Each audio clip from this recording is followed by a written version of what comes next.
Hello everyone, welcome back. This is Azam sir. ये video आप लोगों के लिए बहुत खास होने वाली है because we have a very special person with us and he is the master of all subjects, specially of social science, and he has a very vast teaching experience of 16 years, and he is none other Zahir sir. So welcome Zahir sir, and over to you. Thank you sir. Dear students, प्रिय विद्यार्थियों, हमें बहुत खुशी है कि हम आपके लिए सोशल साइंस यानी हिस्ट्री, पॉलिटिकल साइंस और ज्योग्राफी का क्रैश कोर्स शुरू कर रहे हैं, जो आपके न्यू सिलेबस और आपकी न्यू टेक्स्ट बुक्स पर आधारित है। हमें काल अनुरूप बदलना होता है और जीवन की हर परीक्षा के लिए अच्छी तरह से तैयारी करनी चाहिए। हमें आत्मविश्वास है कि हमारा गाइडलाइन, हमारा वीडियो, हमारा क्रैश कोर्स और हमारा स्टडी सीरीज़ आपके लिए बहुत उपयोगी होगा, आपको सपोर्ट करेगा यानी आपकी मदद करेगा, आपको कामयाबी दिलाएगा और आप जान सकेंगे किस तरह कम समय में आप 100% स्टडी कर सकते हैं और 100% मार्क्स स्कोर कर सकते हैं। एग्ज़ाम्स के लिए हमारे दिमाग पर किसी तरह का बोझ नहीं होना चाहिए। हमें खुद पर भरोसा होना चाहिए कि आई कैन डू इट। नाकामी और डर अपने दिल और दिमाग से निकाल दे और पॉजिटिव सोच और हमारा वीडियो आपको आपके एग्ज़ाम्स को और ज़्यादा आसान बनाएगा। अगर आप आज भी स्टडी करते हैं या आज से भी स्टडी शुरू करते हैं तो आप 100% स्टडी पूरी कर सकते हैं। तो आए शुरू करते हैं हमारा मिशन 100। डियर स्टूडेंट्स, चलो आज शुरू करते हैं ज्योग्राफी का क्वेश्चन बैंक। हम यहाँ पर आपको खाली क्वेश्चन बैंक और उसके आंसर नहीं देने जा रहे हैं, बल्कि यहाँ पर हम आपको हर क्वेश्चन का सॉल्यूशन उसके एक्सप्लेनेशंस के साथ देने जा रहे हैं। पहला क्वेश्चन लेते हैं, Amazon basin is mainly dash.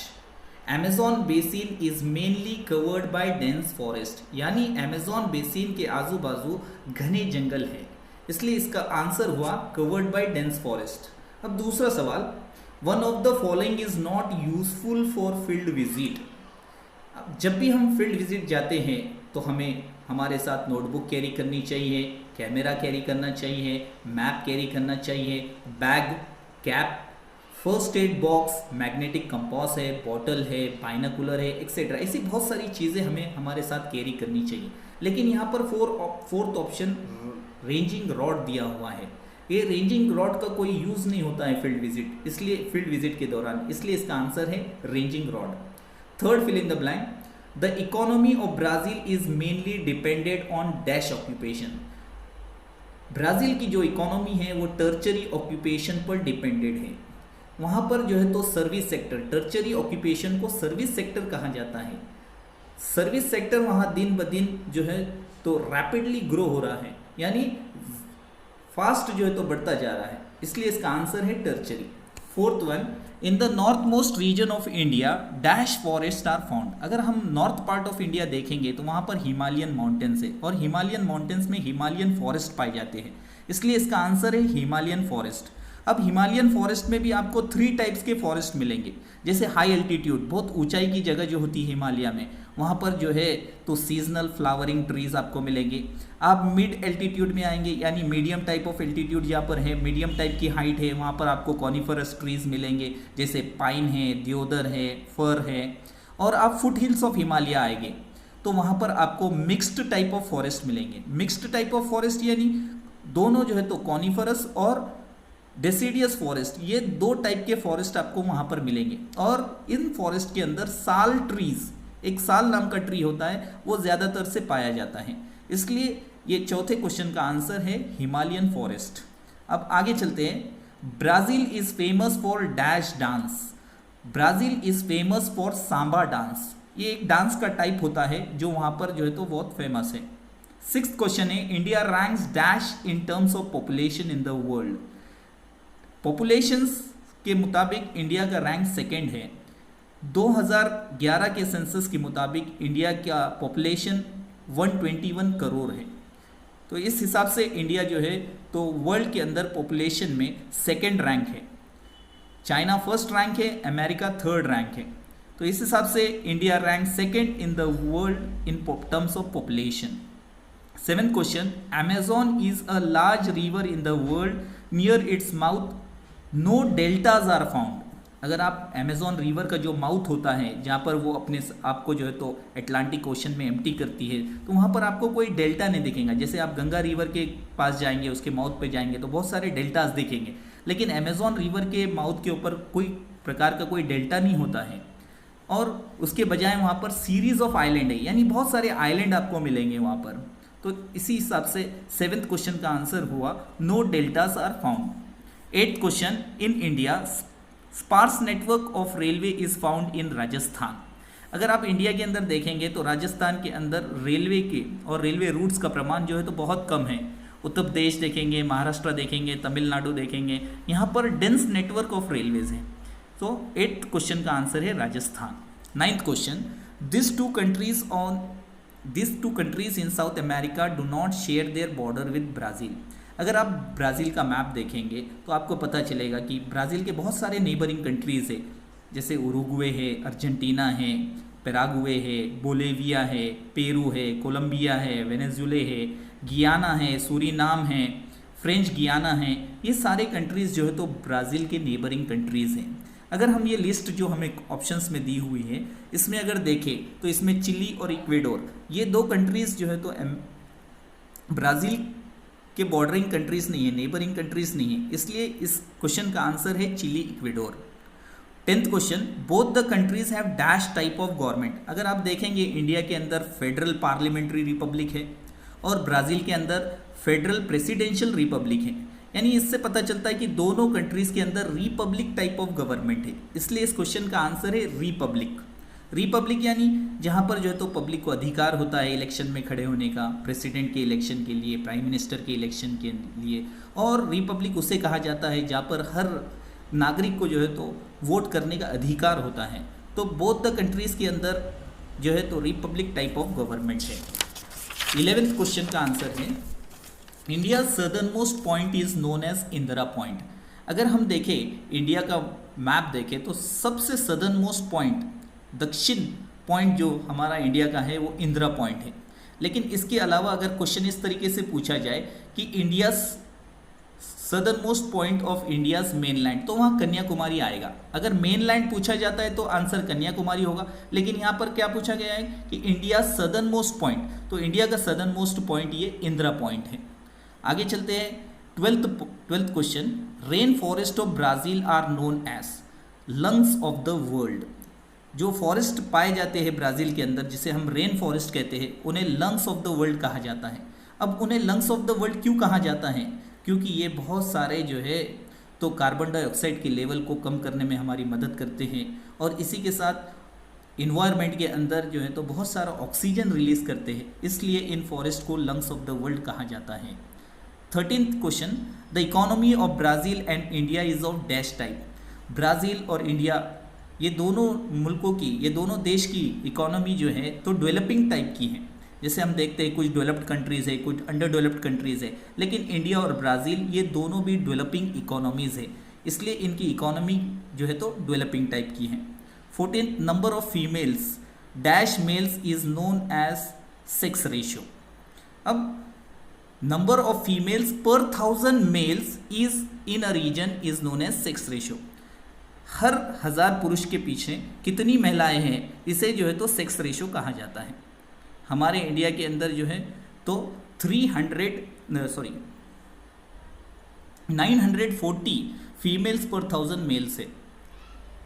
Maximum part of Brazil is occupied by dash. Maximum part of Brazil ये जो है तो हाईलैंड से कवर्ड है। हाईलैंड्स यानी जैसे ब्राज़ीलियन हाईलैंड है, गियाना हाईलैंड है, तो most of the part of Brazil ये जो है तो हाईलैंड से कवर्ड है। 16th क्वेश्चन का आंसर है like India Brazil also has dash ancient plateaus. हम अगर देखें कि इंडिया के अंदर बहुत सारे एंशिएंट प्लेट्यूज है, जैसे डेक्कन प्लेट्यू है, इसी तरीके से ब्राज़ील के अंदर भी बहुत सारे एंशिएंट प्लेट्यूज पाए जाते हैं, इसलिए जो तो इस क्वेश्चन का आंसर एंशिएंट प्लेट्यू है।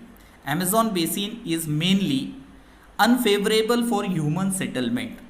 अब अमेजॉन बेसिन जो है तो वहाँ पर ह्यूमन सेटलमेंट्स नहीं पाए जाते हैं, यानी आपको आबादियाँ वहाँ पर नहीं आएगी, वहाँ पे आपको सिटीज़ या टाउन नहीं मिलेंगे।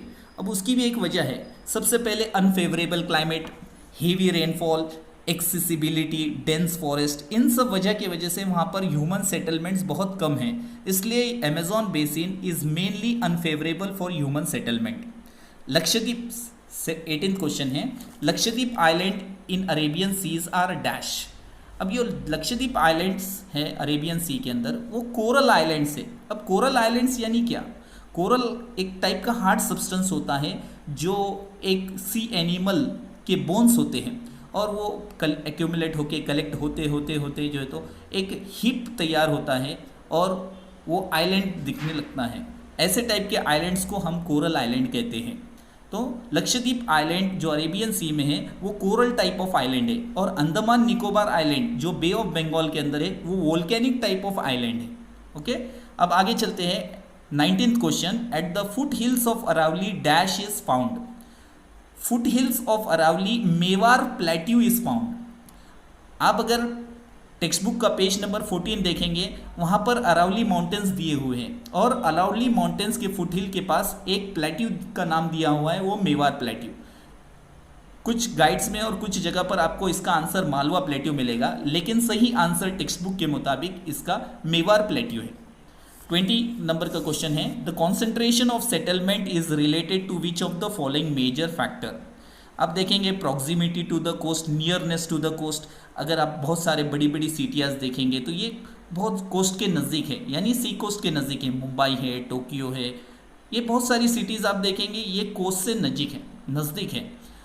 या फिर प्लेन्स हम देखेंगे कि जो है तो उत्तर प्रदेश है, बिहार है, ये प्लेन्स के एरिया है, नॉर्दर्न प्लेन्स के पार्ट हैं, वहाँ पर जो है तो पॉपुलेशन वेरी हाई है। अवेलेबिलिटी ऑफ वाटर ये है, क्लाइमेट है, ये सारी चीज़ें जो है तो बहुत अहम हैं सेटलमेंट्स के लिए। लेकिन इन सब में सबसे अहम है अवेलेबिलिटी ऑफ वाटर। जहाँ पर पानी होता है, जहाँ पर अवेलेबिलिटी ऑफ वाटर होती है, वहाँ पर हमें जो है तो ज़्यादा सेटलमेंट नज़र आते हैं। इसलिए ये सारे फैक्टर में से सबसे मेजर फैक्टर है अवेलेबिलिटी ऑफ वाटर, इसलिए इस क्वेश्चन का आंसर है availability of water. Where do you find dispersed settlements in India. कहाँ पर आपको डिस्पर्स सेटलमेंट्स मिलते हैं?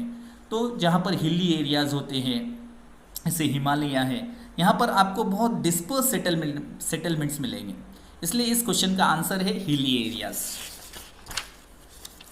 22nd नंबर क्वेश्चन है, concentrated settlements are found in Narmada valleys because of. यानी आपको बहुत क्लोज सेटलमेंट मिलेंगे नर्मदा वैली के अंदर। इसकी एक वजह है, वहाँ पर कल्टीवेबल लैंड होती है। नर्मदा वैली के बोथ द साइड्स, यानी नर्मदा रिवर जिस इलाके से बहती है उसके बोथ द साइड्स आपको बहुत सारी जो है तो सुपीक ज़मीन मिलेगी, कल्टीवेबल लैंड मिलेंगी। वहाँ पर बहुत सारे क्रॉप्स ग्रो होते हैं और बहुत सारे लोग वहाँ पर एग्रीकल्चर प्रैक्टिस करते हैं, इसलिए वहाँ पर आपको जो है तो कॉन्सेंट्रेटेड सेटलमेंट्स मिलेंगे। तो कॉन्सेंट्रेटेड सेटलमेंट्स मिलने की नर्मदा वैली में एक बहुत बड़ी वजह है कल्टीवेबल लैंड।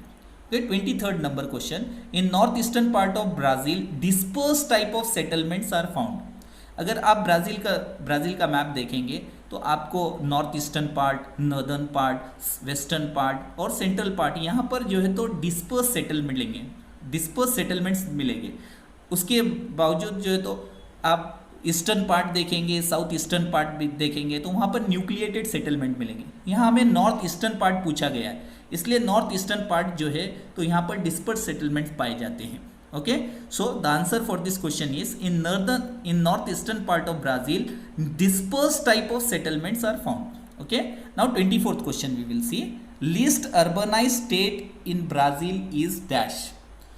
अब least urbanised state in Brazil, ये जो है तो पारा है। पारा अगर देखें हम यहाँ तो 51 to 60% लोग जो है तो सिटीज़ में रहते हैं, यानी अर्बन एरियाज़ में रहते हैं, इसलिए हम आप पारा जो है तो ये लिस्ट अर्बनाइज्ड स्टेट है ब्राज़ील के अंदर।